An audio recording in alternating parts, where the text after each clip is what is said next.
শুভ সকাল। আসসালামু আলাইকুম সবাইকে এবং জানাচ্ছি আমার তরফ থেকে সবাইকে ঈদ মোবারক। সবার ঈদ কেমন কাটলো আমাকে কিন্তু সবাই জানাবেন। সো আজকের যে বিষয়টা নিয়ে আমরা কথা বলবো সেটা হচ্ছে আত্মসম্মান। মানে আমার তরফ থেকে যেটা মনে হয় আমি সেটাই আপনাদের কাছে শেয়ার করছি। সো বিষয়টা হচ্ছে একটা মানুষের সেলফ রেসপেক্ট থাকাটা খুব ইম্পর্ট্যান্ট।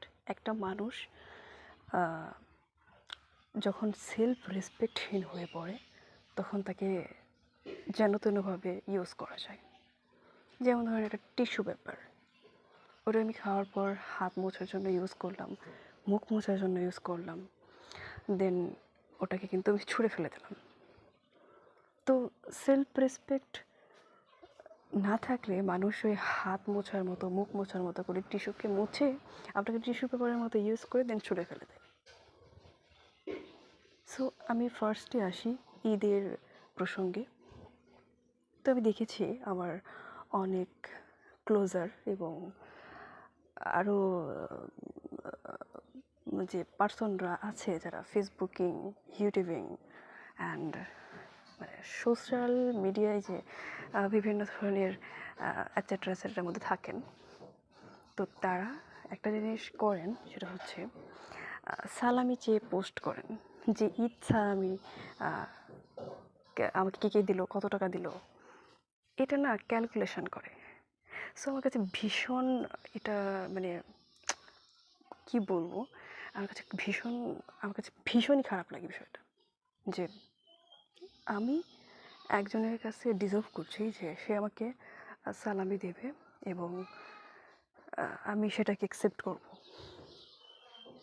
না ঠিক আছে, কেউ যদি আমাকে নিজে থেকে দেয় সেটা ভিন্ন বিষয়, সেটা আমার সম্মানের বিষয়।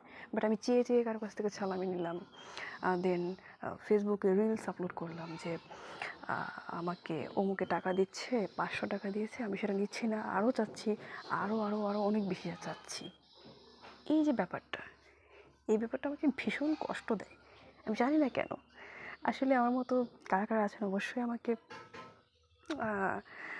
জানাবেন বিষয়টা, যে আমার কাছে এটা খুবই খারাপ লাগে। আমি কারোর কাছে কেন সালামি চাইব? কেউ যদি নিজে থেকে ইচ্ছে করে আমাকে সালামি দেয় আমি সেটা অ্যাকসেপ্ট করব, সেটাকে আমি সম্মান করি। কিন্তু আমি কারো কাছ থেকে চেয়ে নেব এবং ধরি কেউ আমাকে 500 টাকা দিয়েছে এক্সাম্পল, সো আমি 500 টাকা নিচ্ছি না, আমি মুখটা ভ্যাটকিয়ে বসে আছি। এটা আসলে ভীষণ বিরক্তিকর একটা বিষয়।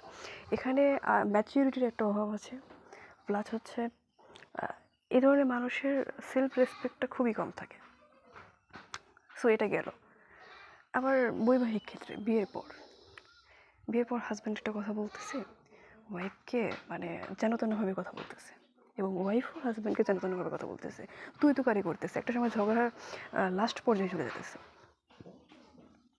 আসলে এগুলো না মানে ডিজার্ভ করা যায় না, সত্যি এগুলো নেওয়া যায় না। আমি একটা মানুষকে সম্মান করব, সেই মানুষটা আমাকে সম্মান করবে, তাই না? সো এখানে ভাইয়াদের যে দোষ নেই এরকমটা না, আপুদের দোষ নেই এরকমটা না, দুটো মানুষই ফুলফিলভাবে দুটো মানুষকে ইম্পর্টেন্ট দিচ্ছে এবং যে যার মতো করে সেটাকে গড়ে পিঠে নিচ্ছে, দেন আবার সেটাকে এমনভাবে মানে ড্যামেজ করে দিচ্ছে সম্পর্কটাকে, জাস্ট নেওয়া যায় না। সো একটা পর্যায়ে দেখা যায় যে ডিভোর্সের পর্যায়ে চলে যায়। তো সেখানে বলে যে তুই আমাকে ডিভোর্স দে, তুই আমাকে ডিভোর্স দে, এরকম একটা ব্যাপারে চলে যায়। আসলে কি বলবো।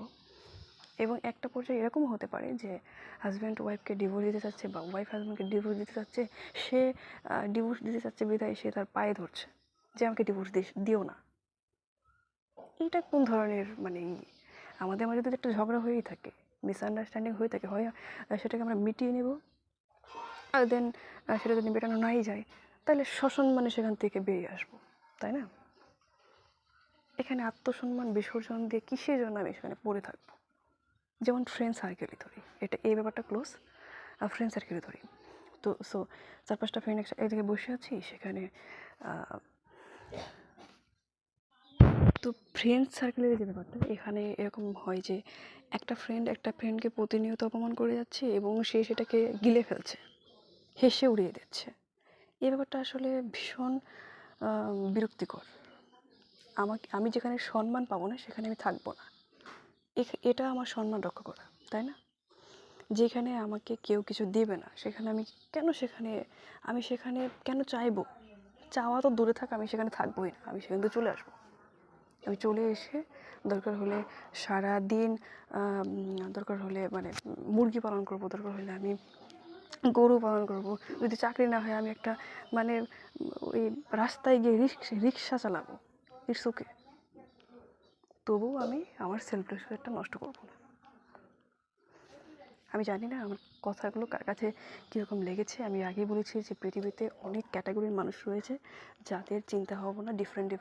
সো আমার চিন্তাভাবনার দিক থেকে আমি যেরকমটা বিলিভ করি, যেটা আমি মানে ফেস করি, আমি যেটা মনে করি, সেটাই জাস্ট আমি বলেছি।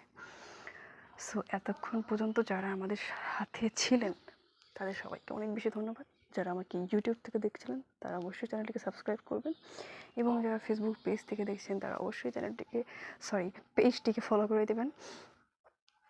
সো আর জীবনের যে কোনো ক্ষেত্রে আমি বলবো সেলফ রেসপেক্টটা ধরে রাখবেন।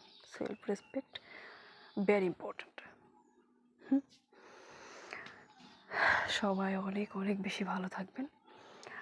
ও আরেকটা কোশ্চেন করেছিল সবাই যে কালকে আমি কেন ভিডিও আপলোড করলাম না। কালকে আসলে ঈদের দিন ছিল, তো সো একটু বিজি ছিলাম, এবং ওই যে খাওয়া দাওয়াটা হয়েছে কি মানে একটু উলটপালট হয়ে গেছে। মানে এই আইসক্রিম, এই কুল ড্রিঙ্কস, মানে খাবার দাবারের যে একটা মানে কনসিস্টেন্সি আছে সেটা একটু ওভারকাম করেছিল। এই জন্য না মানে শরীরটা ভীষণ খারাপ লাগছিলো, এই জন্য আর ভিডিও করা হয়নি। সো আমি আমার অডিয়েন্সদের সাথে সবসময় খোলামেলা কথা বলার চেষ্টা করি। সো এই জন্যই ভিডিওটা আপলোড করা হয়নি। So extremely sorry for everything. And যারা আমার সাথে ছিলেন এতক্ষণ, ধৈর্য অবশ্যই তাদের অনেক বেশি, এবং তাদেরকে আমি অবশ্যই রিকোয়েস্ট করবো যে আত্মসম্মান রেখে জীবনের যে কোনো সেক্টরে থাকবেন এবং জীবনটাকে উপভোগ করবেন। জীবনটা আপনার, জীবনটা কারো নয়, এবং সেটা শুধুমাত্র এখতিয়ারটা আপনার নিজের। ধন্যবাদ সবাইকে।